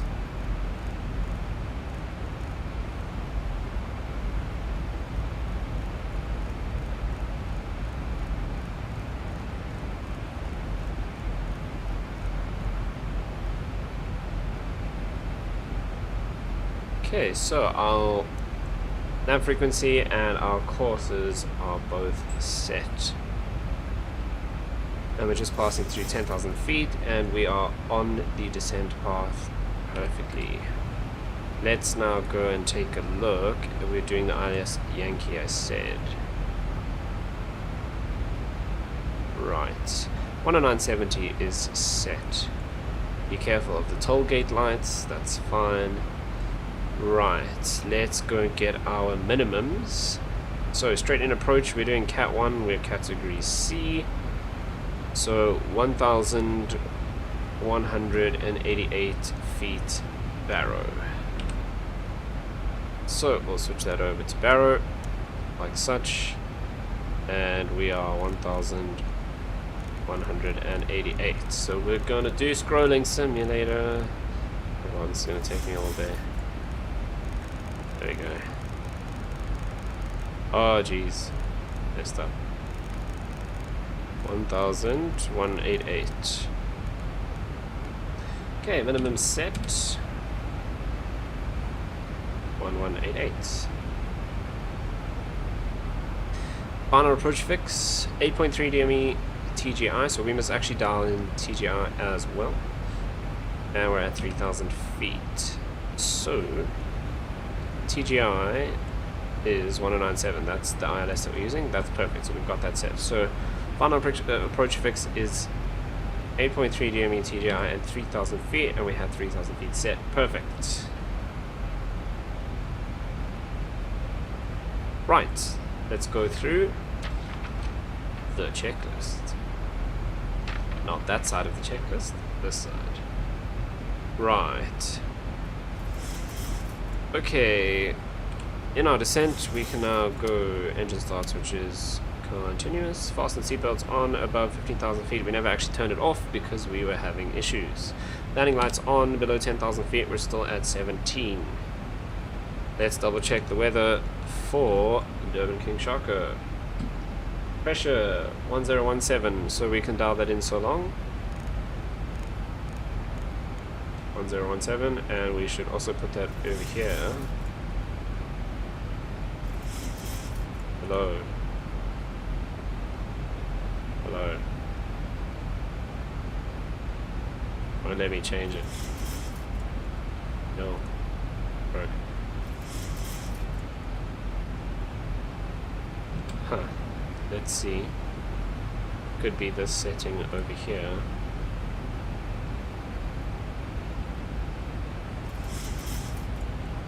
Oh, will you let me change it? Yay. Stop scrolling out. 1017, set. Right. Oh yeah, the weather. That's what we were looking at. 1017, that is set. Still 26 degrees. No clouds. Wind 40 degrees at 12. Right, so I can't do maths. So we're gonna have to do this. Let's change that. So 40 degrees, so our wind is coming from here. Why the hell are we landing this way? It's got this one backwards as well. Yo!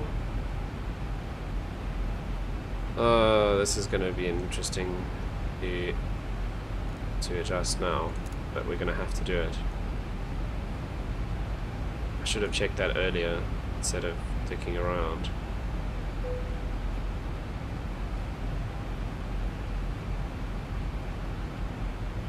So we actually want ILS 6 like that.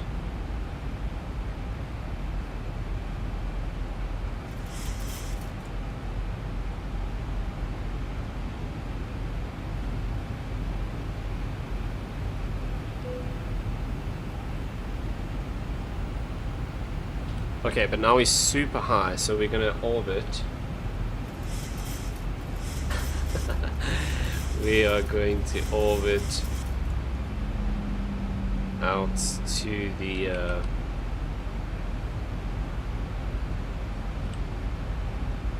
right here.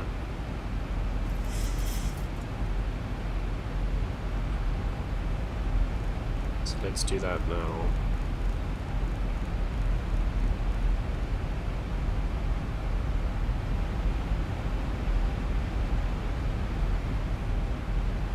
That's not the airport, by the way. That's the old Durban airport. Which is now a storage facility. Actually, I don't know if it is still, but it used to be Toyota, who bought it just to store Toyotas, I guess. I think it was Toyota. Could be wrong. It was a car company.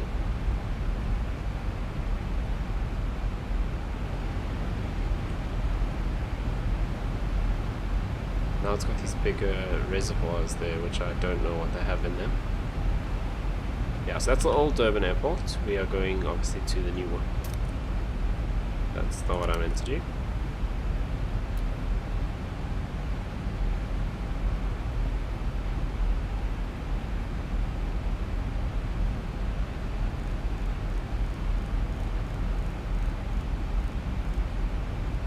Yeah, so SimBrief got it backwards.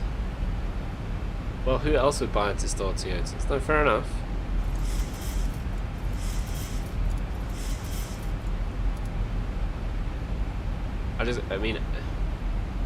Yeah, whatever. I can't remember if it was Toyota. It could have been like VW or someone else.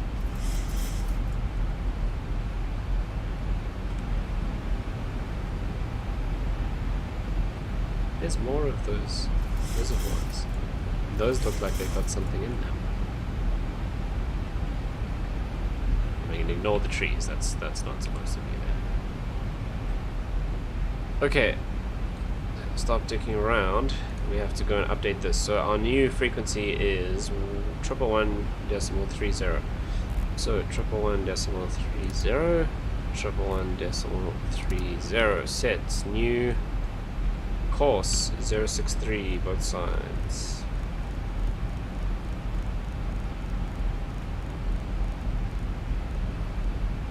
3 set.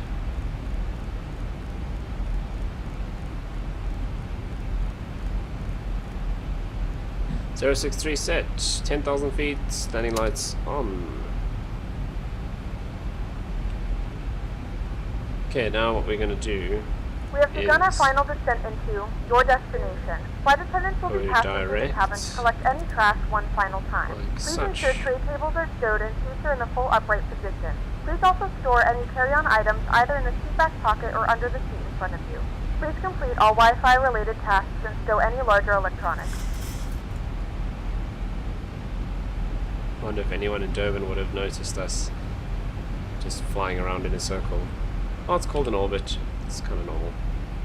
Although in this situation, probably airliners don't do it too often because you're supposed to pay attention.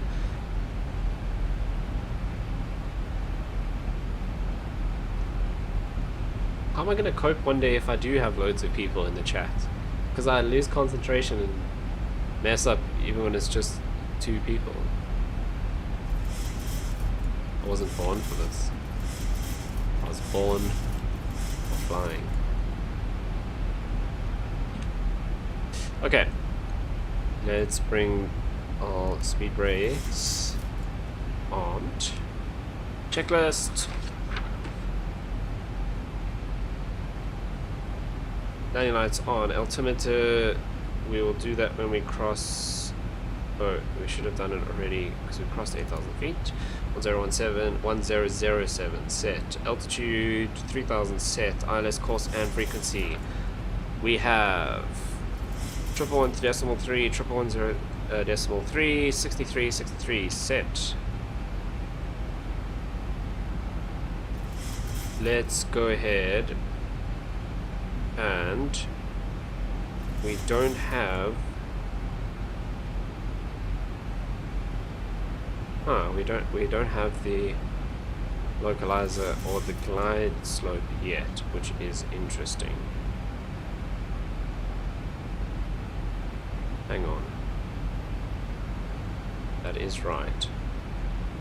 But we're not picking them up at all here. 111.3.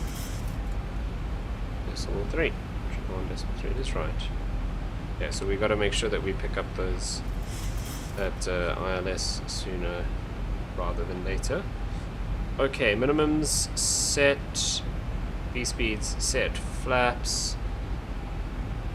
We can probably, no, we'll do that at the decel point, that's fine. Okay, auto brake level 2. And taxi lights we will turn on when we lower the gear. Would the pilot be fined or penalized for being late? I'm not 100% sure. I don't think so in the majority of cases. I know the airline will, whether or not that, you know, kind of transfers over to, oh, by the way, localizer is now alive and so is our glide slope, so let's bring the approach on. Whether that transfers over to the pilot, I don't know. That would depend on the airline, and I don't think we're, you know, anyone outside of the airline will ever know the answer to that. But in most cases, I would say no, unless the pilot really messed up super hard and it's 100% their fault that they're late. I don't think the pilots would be, you know, for like a technical issue or weather or anything like that, they can't penalize the pilot. But if the pilot made a mistake like I did and left this off, maybe they would be penalized.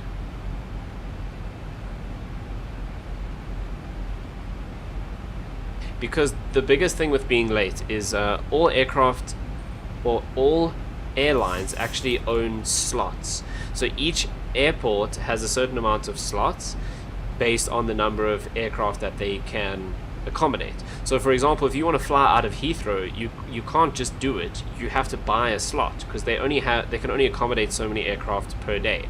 And the problem is the slots are scheduled so that when you leave, someone else takes your slot. So when your plane is not there, another aircraft occupies that slot. And if you miss those slot times, which are very specific, there's huge penalties because it's a knock-on effect. And you know, very often, even here in South Africa, this becomes way more of an issue overseas where it's busier. Like Heathrow is one of the biggest, and Dubai also has a huge thing with slot times.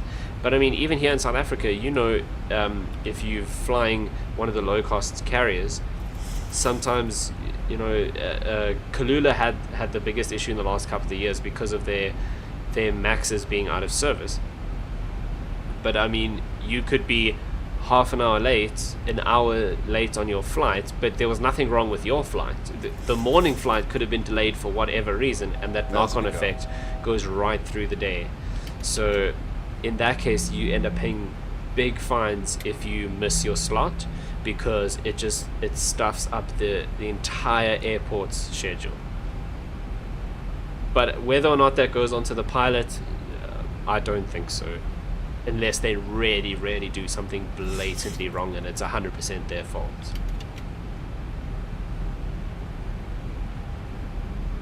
Okay, so we're bringing the flaps up now. Also want to go and bring the gear down. And let's go start getting down to our ref speed. Now that we're speeding up, that can come back to armed. Flaps 10.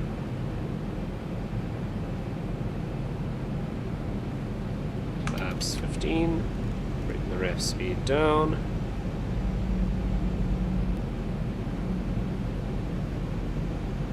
Flaps 25. And we're doing a flaps 30 landing, so we're not going all the way to flaps 40. So reference speed plus 5, so 57. And there's flaps 30. Gear's down now, so our taxi lights can come on. Let's go through the checklist. Okay, taxi lights on. Speed brakes are armed. Auto brake as required. Level 2 set. Landing gear down. Flaps 30. Green light. And we have 3 greens on the gear as well. Perfect, looking good. Here is Durban King Sharker. Right, so at the moment we are on the ILS, so the autopilot is guiding us in. When we take manual control, we're mostly going to be looking at the puppy lights, which PAPI stands for Precision Approach Path Indicator, if I remember correctly. That's one of them that I do know. So we want 2 white lights, 2 red lights. That means we're on the correct descent angle to approach the runway. Our typical descent angle for most runways is 3 degrees.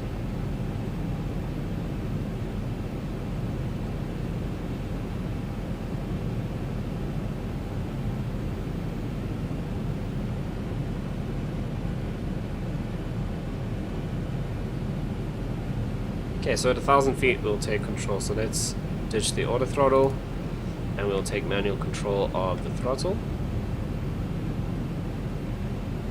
In the actual plane, there's just a little button feet stabilized, Mr. Burchow, as you said. on the control column to do that, so you don't actually click this, you click the button, but I don't have that, so I have to click that down. But when you click the button, this goes off anyway. Approaching minimums. Okay, let's disconnect the autopilot. Minimums. Continue.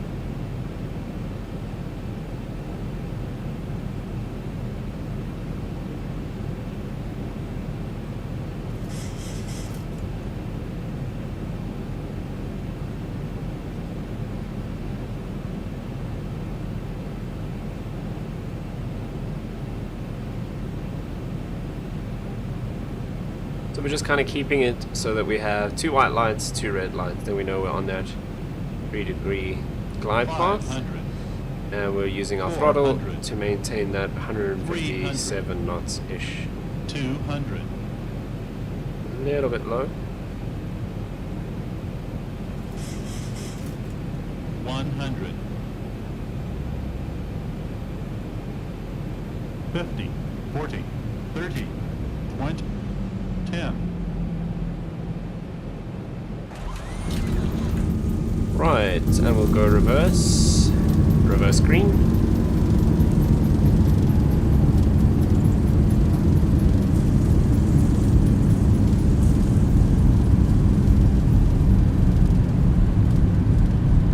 $80 knots, auto reverse. Turn the auto brake off. Manual braking. And we will exit the runway here. What is this hotel? I couldn't read that sign. Ladies and gentlemen, we have reached our destination. The local time is 5:13 p.m. and it's currently about 26 degrees Celsius. You can now use your mobile devices. Please remain seated until the aircraft has come to a complete stop and the seatbelt sign is turned off. Remember to use caution Okay, when opening so the overhead landing bins, lights as off. items may have shifted during the flight. Oops. If this is your final destination, we thank you for flying with us and we hope to see you Engine again start soon. switches, back to auto. Speed brakes can come down. and flaps up. TCAS to on alt. And checklist. Speed brakes down, flaps retracted, landing lights off. Probe heat will turn off now once we've made this turn. Stabilizer trim back to 4 units. That's a bit tough to do without and being able to see what we're doing.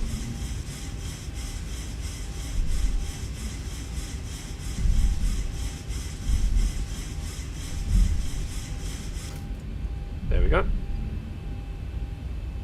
That is set. APU we can start as we need that at the gate, so that can come on. Position lights back to steady. Set weather radar. We didn't actually turn it on because there was nothing to worry about. So what was the other thing I needed to do? Probe heats off.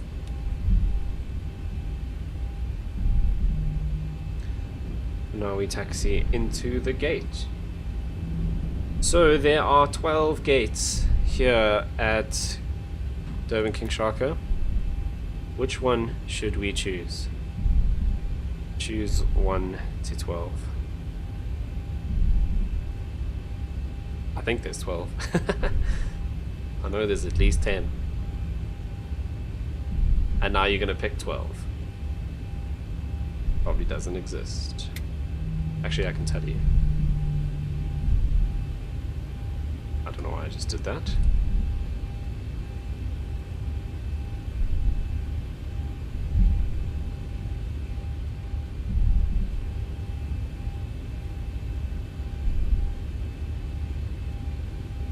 Nine 3/4. Well, that's not very helpful.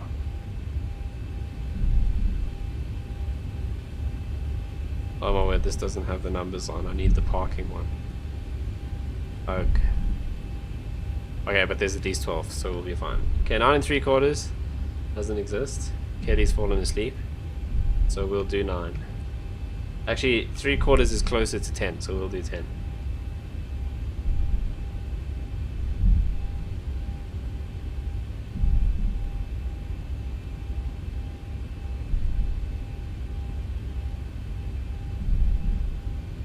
Right, anything else I need to do? No, we've done all of that. Do I not have the parking? No, I don't. What a baddie.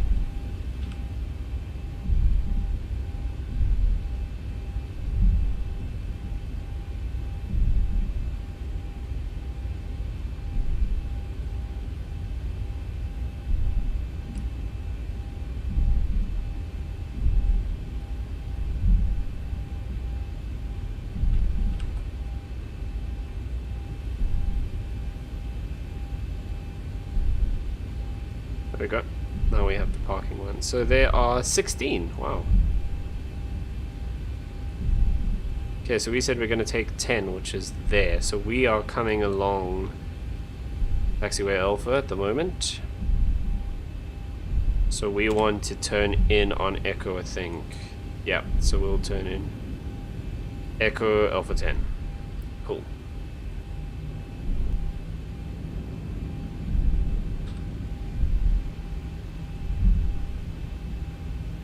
This is taxiway Foxtrot, which is this one, so we'll take the next one. Perfect.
Okay, so we're gonna go right on Echo.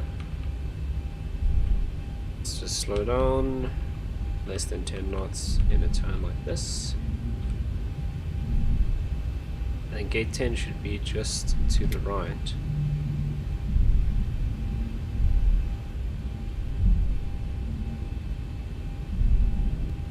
Checking here. Yeah, so just to the right.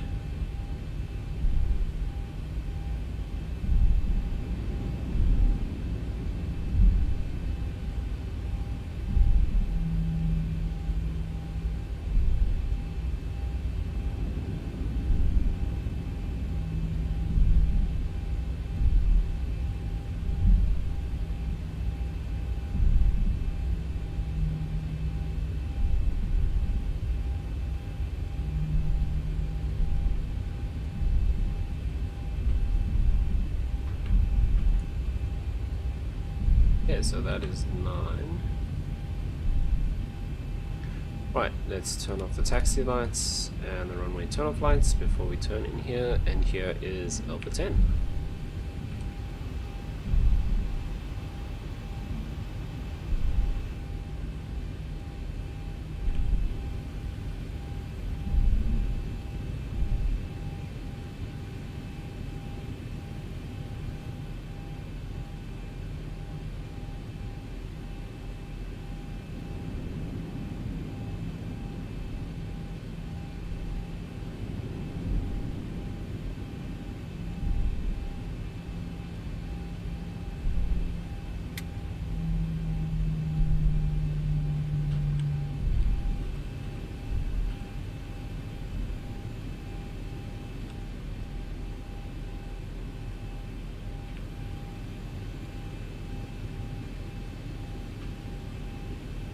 And there we are, safe at Durban King Sharko. Okay, so parking rec set. We'll engage the APU.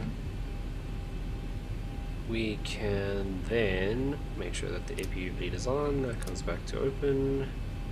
Goes on auto, that's fine. And we'll shut down the engines. Now we can start deboarding.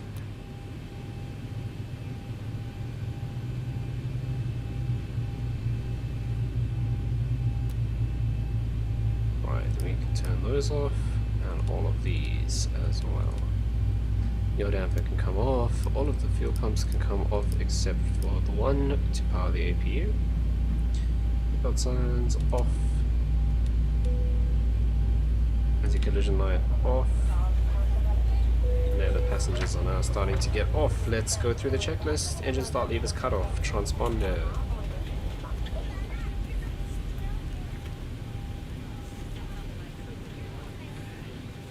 Aero and standby. Exterior lights. Anti-collision light is off. Navigation lights can now come off. Fuel pumps off except for the one. Window heat is off. Anti-ice was never on. Electric pumps are off. Engine pumps can now come off. Left and right resoak fans. We'll leave those on while the passengers get off so that it doesn't get super hot in there. And flight directors can both come off. Auto brake is off. APU will turn off in a bit once the passengers are off. Engine and APU bleeds can come off. We'll leave the APU bleed on so that we still have a bit of air going to the cabin. Right. Welcome to Durban King Sharko. So, pretty interesting flight. We didn't have any issues with the weather. But we did have some pilot issues for getting to flip on the PACX, so we had no pressure to our cabin. But we sorted it out, we all survived. Jason panicked a lot, but we made it in the end. Right, I think that brings us to the end of this stream. Once again, thanks for watching, thanks for tuning in. And before I say goodbye, cue up the outro. There we go. Right, now we can say goodbye for realsies. Thank you for watching. Thank you for tuning in. Kelly and Jason for the support as always. It's much appreciated. And I will see you again most likely tomorrow night. Have a good one. Bye bye.